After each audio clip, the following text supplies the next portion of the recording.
Sorry for the delay. Thanks for the introduction. Yeah, and thanks for organizing this workshop. I will talk about the large-scale structure of entanglement in infinite quantum systems. This is joint work with these three guys. Alex, you know. The others are Reinhard Werner and Henrik Wilming. Group in Hannover. Yes. So, what will I talk about? We have technical difficulties.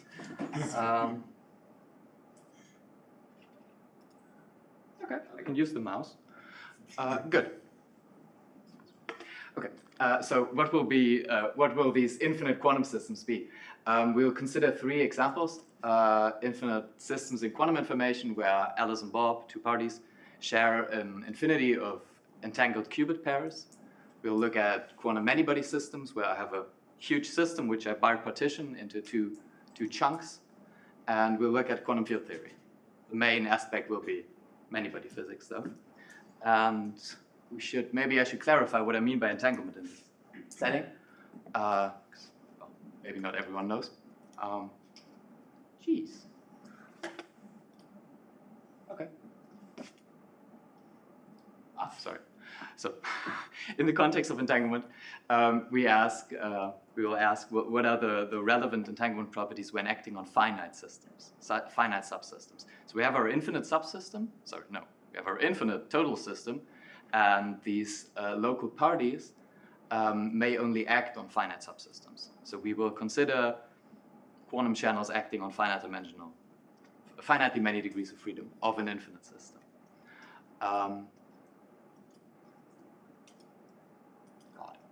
Okay, there we go. So, what is entanglement in this setting? Let's start with the operational definition of entanglement from quantum information theory.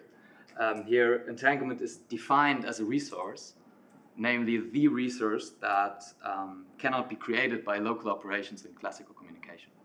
So this definition has a nice advantage. Well, it's operational and tells us which states are more entangled than which states.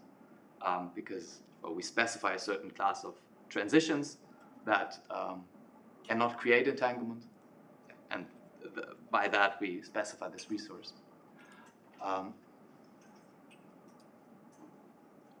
What is an LOCC protocol? Very briefly, we have our two systems, and Alice may perform a local measurement, get an outcome J, send that to Bob, who, conditioned on what he will send, performs some local operation, then a measurement, and receives an outcome K, sends it to Alice, and so on. Okay, so this is an LOCC protocol, and if I know what my local operations are, then I know what an LOCC protocol is. So we can look at these things in infinite quantum systems. And what we get is a comparative theory of entanglement. We can say psi is more entangled than phi. If there exists an LOCC protocol that brings me from psi to phi. And in these infinite systems, what we will allow are arbitrarily small errors. So we say that psi is more entangled than phi, even if it's only true that for every epsilon, I can find an LOCC protocol that brings me from psi epsilon close to phi, but for every epsilon. So by definition, our entanglement theory is stable.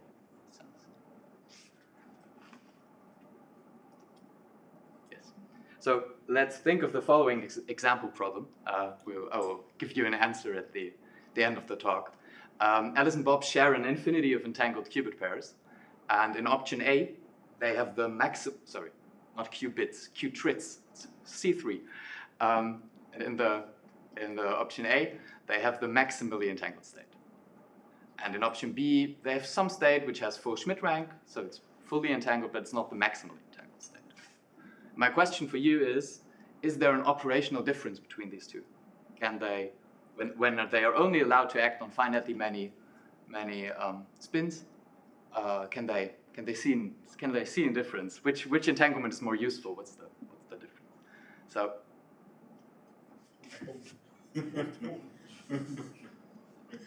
Good. Okay.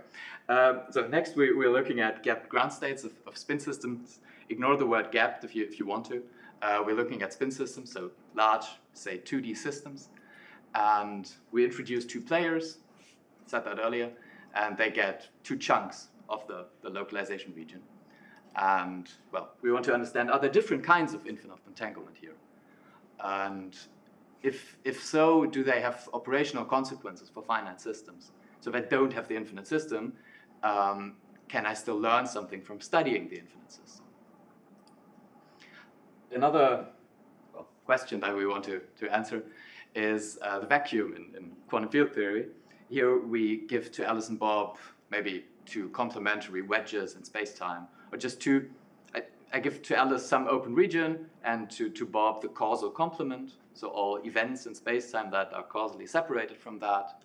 Then they have commuting observables acting on some Hilbert space.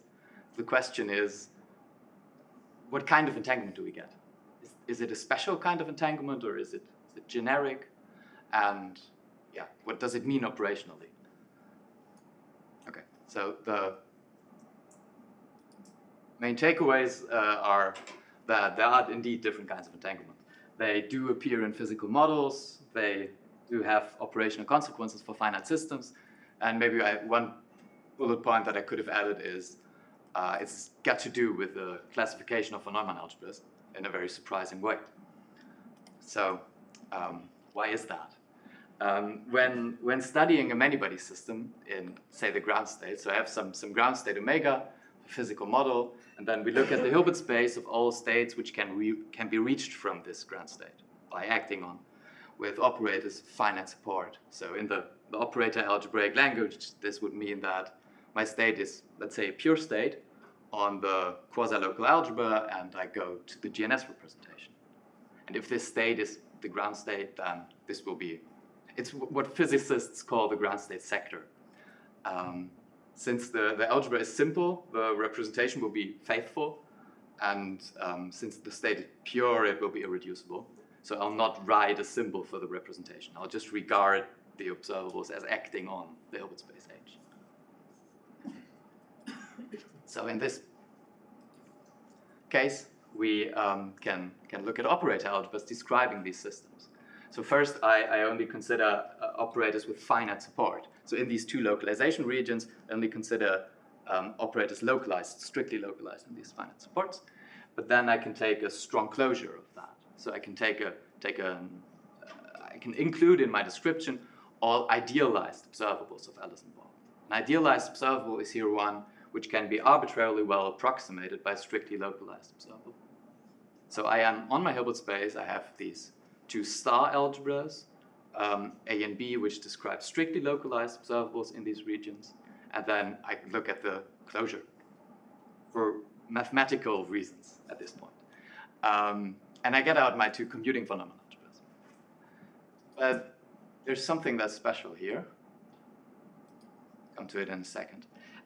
Which is that the notion of LOCC, so our notion of which state is more entangled than which other state, this notion does not change if I go to these idealized observables.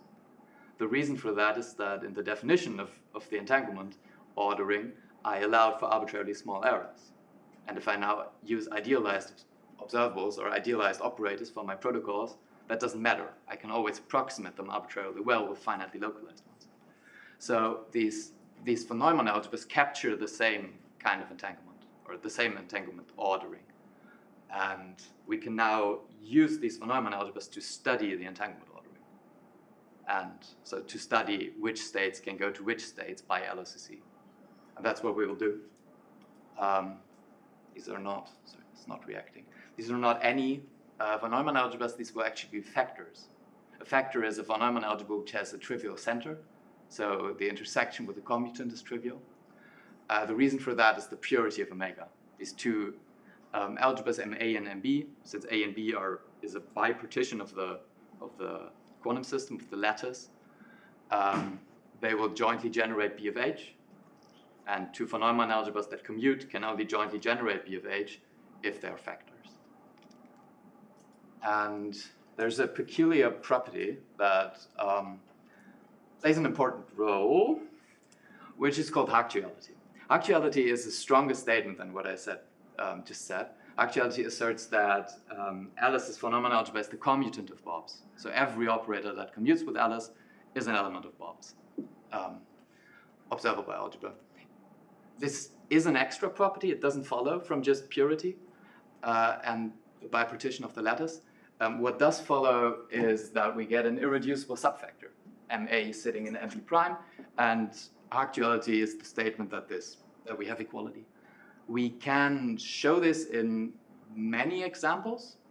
This is under the assumption of purity for Omega, but it will not always be true. There is no, to my knowledge, there is no natural physical example where actuality provably fails. And we're unsure about the status of this assumption. We do, however, know that it's true in many, many examples where we can check. And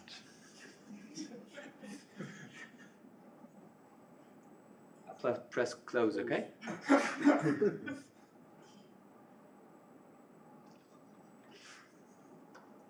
Good, that's actuality. Was your subfactor typically find an index that you get if you don't assume? Not that I know. I would very much like to understand what the index means in this situation.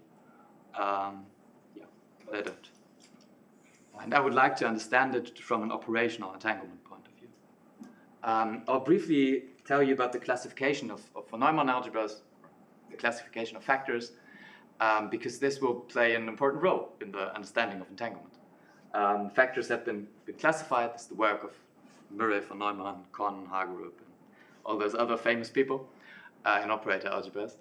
They come in 3 types, 1, 2, and 3. You probably know this. I'll briefly go over it. Type 1 comes in subtypes 1n. These are matrix algebras with Hilbert space dimension n, and maybe infinite. Type 2 has 2 subtypes, type 2.1 and type 2 infinity. Whatever. Type 3 has a continuum of subtypes. It's not important for this talk that you understand precisely how these differ. It's just important that you know that they exist. Type 3 has a continuum of subtypes, type 3 lambda with lambda between 0 and 1, and a special role is played by the type 3 1 factor. Yeah, you'll see why later. And type 1 and type 2 have a trace. They're so-called semi-finite factors, and type 3 does not have a trace, which kind of makes it hard for physics because you cannot define entropies and stuff like that. Okay. Ordinary quantum mechanics is described by type 1. Sometimes type 1 infinity, so maybe position and momentum. You need an infinite dimension Hilbert space, but it's type 1. And we will get to an operational entanglement point of view understanding of this statement. Okay, so what I will try to convince you of in the following is that entanglement properties are intimately connected to this type classification. Let's start with some physical examples where we can determine the von Neumann types that show up and where we can determine actuality. The first one is an infinite collection of entangled qubit pairs in the state up there with some coefficient lambda. This is construction leads to the so-called, I think it's powers factors. So we do the GNS construction, we get out the Hilbert space, and then we have 2 commuting factors in actuality, and the type of these is shown in the table there. So we have type 1 infinity in the trivial case where psi is a pure state, product state always. In almost all other cases, we have type 3 lambda. We can get every type 3 lambda factor except for lambda equals 0 and 1. And for lambda equal to 1, which is the maximally mixed state, maximally entangled state, we get the type 2 1 factor. Proportionality symbol just means that we look at the unit vector associated with this. Okay, so these are it's a very simple way to construct these factors in quantum info. Maybe a bit more interesting is the example of a spin chain, an infinite spin chain, and we look at local Hamiltonian. For example, the critical XY model up there. If you don't know what a critical XY model is, doesn't matter. It's some physical model. And then we have a theorem by Matsui that tells us that for gapped spin chains, so if the Hamiltonian has a uniform energy gap, then the ground state sector will be type, don't worry, will be type 1, and we get actuality. So this is the ordinary quantum mechanics case. And in case of a critical system, we managed to show, so that's together with Alex and Henrik, that we get type 3-1 factors in actuality. So in spin chains, well, we have examples for type 1 and type 3-1. These are actually critical translation invariant free fermionic chains. And there's something called the Jordan-Wigner isomorphism. If you don't know that, whatever, it's some isomorphism that takes these models and maps them to other models. And we can use that to deduce that type 3-1 in actuality also holds for other models like the critical XY chain that's up there. So this, while this is not a Fermion model, it can be mapped to a Fermion model. It's somehow isomorphic to that. So, okay, that's spin chains. We have a little bit of a good understanding there in the translation invariant case. We'd like to understand it better, but let's move on to 2D. Here we can construct, this is unpublished, we can construct a family of models that have a uniform energy gap. They are translation invariant, they are in the trivial topological phase, and they fulfill actuality, and they can be tuned, it's a continuum of models, so that any type shows up, any type that is possible. Type 1n and type 2.1 cannot show up, so all types that are not excluded, basically, they are obtained in the so-called trivial topological phase, and that, well, you might now think, okay, this type does not have to do anything with topological order, but that's not entirely true, and I'll come back to it. Okay, but yeah, that's our understanding here. And in QFT, one gets type 3-1 factors, and under very general assumptions, one can prove that these satisfy actuality. So if Alice and Bob have maximally have causally separated regions that are maximal with that property. Okay, so these are some examples of types and actuality showing up in physical systems. So now let's look at what it actually means. What are the entanglement properties that follow from the type? And for the following, I will assume actuality to hold. So I'll look at two factors in actuality on joint Hilbert space. Now we have an operational definition of a property that we call infinite one-shot entanglement. One-shot is because in quantum info people like to look at rates where they have a given state in arbitrarily often and then they want to transform it to something else, but we only have our resource state once. So a resource state is omega, and we want to map omega with some LHC protocol to omega prime tensor some state psi. And if this is possible for all states psi, then there must be an infinity of entanglement in omega. And I can take that out with one shot, with one LHC protocol. Now, this property lets us distinguish types 2 and 3 from type 1. This was known before. MA and MB have type 2 or 3, if and only if some or all pure states have infinite one-shot entanglement. And this uses this formulation of LHC. By the way, I should say that we thought that we were the first people to prove something about LHC and to establish this for phenomenon algebras, but we were actually not aware of a paper by Jason and company where they did it earlier. So yeah, but we ended up with the same notion. We looked at the same notion of LHC, and it's the notion that appears here. Good. So we can now distinguish type 1 from type 2 and 3. So we want to distinguish type 2 and 3 from each other. For that, we look at equal entangledness, whatever. So type 3 is uniquely specified by the property that all pure states are equally entangled. This is entanglement in LOCC. So for every pair of states, we can find an LOCC protocol that brings psi arbitrarily close to phi and vice versa. This is mathematically by something called Nielsen's theorem that we proved in this paper, and Jason proved it in his paper, company. Nielsen's theorem tells you that you can decide LHC transitions by looking at the marginal states, and there it becomes a property of a question of majorization. So you can map psi to phi if the marginal of phi majorizes psi. Majorization in phenomenon algebras was something that was studied long ago, and people discovered that in type 3, majorization trivializes. So by Nielsen's theorem, LHC trivializes. Okay, so now we can distinguish types 1, 2, and 3 operationally. But what about these subtypes? Yeah, these are distinguishable. Well, this table distinguishes these types. What about the subtype? To distinguish the subtype 2-1, we look at maximally entangled states. A state is maximally entangled, well, if it is more entangled than every other state. And in type 3, every state is maximally entangled because all states are equally entangled. But in type 2-1, there actually exists a maximally entangled state, whereas in type 2 infinity, there does not. So we can now distinguish the subtypes of type 2 and also the subtype 1 infinity in type 1 from the others. But distinguishing type 1n is, well, standard quantum info stuff and can definitely be done. Good. So how do we classify these type 3 subfactors by looking at entanglement properties? Well, that was Alex's talk yesterday. That was embezzlement. So looking at embezzlement of entanglement, we can do that. I briefly recall it here. Some of the slides are the same.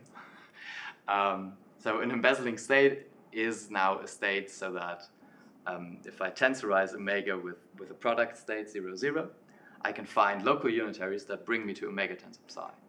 This is possible for all entangled finite dimensional bipartite states of psi. Or if this is possible, then we say that omega is embezzling. And here again, we allow for arbitrarily small errors. Okay. And what Alex told you yesterday is that we can quantify embezzlement. We need that to distinguish these subtypes. So we introduce this quantity kappa of lambda, which is the worst case error, so that you can do embezzlement with every state psi up to an error of epsilon. And then we can introduce these algebraic invariants of the bipartite system. So kappa min and kappa max are the best and the worst case error for embezzlement. And they only depend on this bipartite system. So they only depend on these phenomenon algebras. No matter what the many-body system is that gives me these phenomenon algebras, all of these properties only depend on these phenomenon algebras. Okay, and then the main theorem of the embezzlement project was this table that has the nice property that we can, by looking at the type 3 part, we can deduce lambda from kappa max. So here's a formula that inverts this rational function there. So by looking at operational entanglement properties, we can distinguish the different subtypes. Type 3. Is kappa max actually attained by a state? That depends on the type. In type 3 lambda, yes, with lambda strictly greater than 0. For type 3, 0, I don't know. In the sometimes yes, sometimes not. I didn't say it here. I think Alex said it yesterday. For type 3, 0, there's actually not a unique type 3, 0 factor that can show up, but there are several ones. And whether we get an embezzling state, so kappa min equal to 0 or not, depends on the flow of weights. It's decidable. And then for the case where we get 0, I don't know if kappa max is abundant. Okay, so this is the complete table of all operational properties that I showed to you earlier. And this table contains complete information about the type, and vice versa. And what it also tells us is that this very naive ordering of the phenomenon types, just by saying one is one is smaller than 2, and 2 is smaller than 3, and the subtypes are, well, ordered in the naive way. This naive ordering somehow reflects the usefulness of entanglement in a physical system. I don't write it reflects the amount of entanglement, because embezzlement is not really an entanglement monotone, but it's a very useful property. If you have that, then you can it's catalytic. You can extract more and more entanglement. Whereas if you only have infinite one-shot entanglement, you cannot extract it because your state will change. So that's nice. Good. So this justifies this nice graphics. Okay, so now we can answer our question from earlier. What's the difference between these two states, or these two options? Well, in option A, we get a type 2-1 factor, and in option B, we get a type 3-1 factor. So the second option can do embezzlement, and the first one cannot. Even though it seems like we have more entanglement in the first case. That's not the case, of course, because we can take sufficiently many of the option B states and use LOCC to make them into maximally entangled states. And what's different is that to do that with every state, you would need to act on infinitely many of these spins at once. But you cannot allow that. That's not allowed in the rules of our game here. Okay, what else do we learn? Yeah, I said that. Sorry. So now let's go back to 2D systems and gapped phases of matter. We would like to understand now entanglement properties in actual physical systems. There's a classification of states here. It's very brief. One says that two gapped ground states, that is, ground states of gapped Hamiltonians, are in the same phase of matter if they can be connected by a gapped path of local Hamiltonians. So it's like homotopy theory. And, well, we want to understand, is there a relation between the large-scale entanglement, in the sense of the type, and the topological phase. By the way, that I say large-scale entanglement, which is also in the title, the reason for that is, I should have said that earlier, is that somehow you cannot change the large-scale properties if you only act on finitely many things. So if I only can act on finitely many spins, but an unbounded number, then I still cannot change the large-scale structure of the system, the entanglement. Okay, so I told you earlier that we have this construction of a topologically trivial system which can have an arbitrary type. In particular, we can choose this type to be type 3-1. Then we get this topologically trivial system which is embezzling, because it also had Hart duality. And then I can take just some other topologically ordered, not embezzling system, and I can stack them onto each other, like in homotopy theory, where you do direct sum, or whatever. And what I get out is a topologically ordered embezzling system. And since I can choose the left system, the topologically ordered one, I can choose it arbitrarily. So for every topological phase, I can choose some topologically ordered system. And now I stack them onto each other. And now the system that I get out, that is guaranteed to be embezzling. Because, well, when you stack them onto each other, you have essentially a tensor product, and if one factor is embezzling, or has an embezzling state, then the tensor product does so as well. So we have shown here that every topological phase contains an embezzling ground state.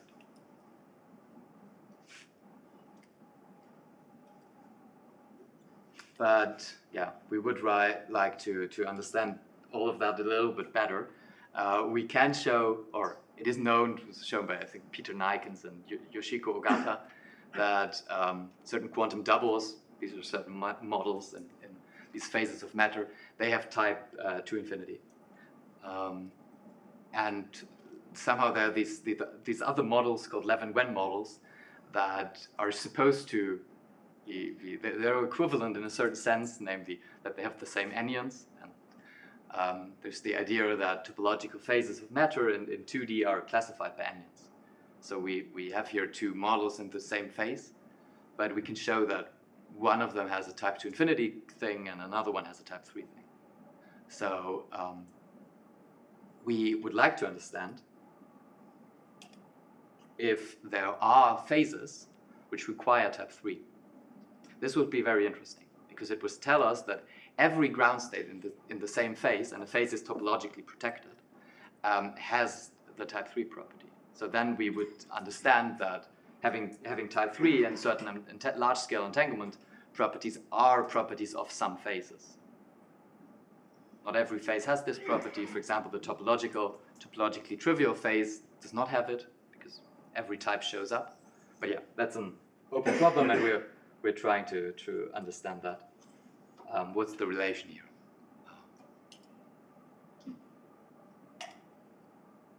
So finally, I promised you something about finite systems, and that these results that we get have some consequences for finite systems on that. So I want to explain that. I will restrict to embezzlement for this. So maybe as an example, let's look at a 1D spin chain where we can prove that we get type 3-1 and Haack duality in the bipartition left and right sides. For example, the critical XY model or something else. What is then true by definition of our notion of LOCC and the observable algebras and everything is that for every given fixed error, we can, and every psi that we want to embezzle, we can choose the unitaries that do the embezzlement with finite support. So that is really built into our definitions. And this doesn't require a 1D spin chain. This could be I don't know, any dimensional system where, many-body system where I know that I get type 3-1 and Haack duality. So this is really part of the definition. In this sense, it's boring, but okay. Maybe we can get a stronger statement than that. Sorry, these two unitaries can do the embezzlement. I didn't finish that sentence. Up to the error of epsilon that we're interested in. Now, what is more interesting is that if we look at the ground states now of this 1D chain, but we don't have the infinite chain, but we have a finite chain, then we get a sequence of states, a sequence of bipartite states. And it is essentially true that this is an embezzling sequence. So Alex yesterday mentioned this Van Dam-Hayden construction of an embezzling sequence. This is one example of an embezzling sequence. So what does it mean? We get these ground states, which are bipartite states for the bipartition. And for every error epsilon in every state that we want to embezzle, we can choose the index n large enough so that we can do embezzlement on that system with error up to epsilon. The informal part of this theorem is that I think you need to go to a subsequence. But yeah, it's not that bad. Good. So what we learn is that by studying the thermodynamic limit, we can deduce properties. So by studying the von Neumann types in the thermodynamic limit, we can deduce properties here about finite dimensional systems, or the asymptotic behavior of finite systems, which is quite nice. Finally, so what kind of limit are you taking here? Just the regular limit? Because usually when you do thermodynamic limit, you do all kinds of physics tricks to actually get a limit. Is that here also the case? Or? I'm not 100% sure what you mean.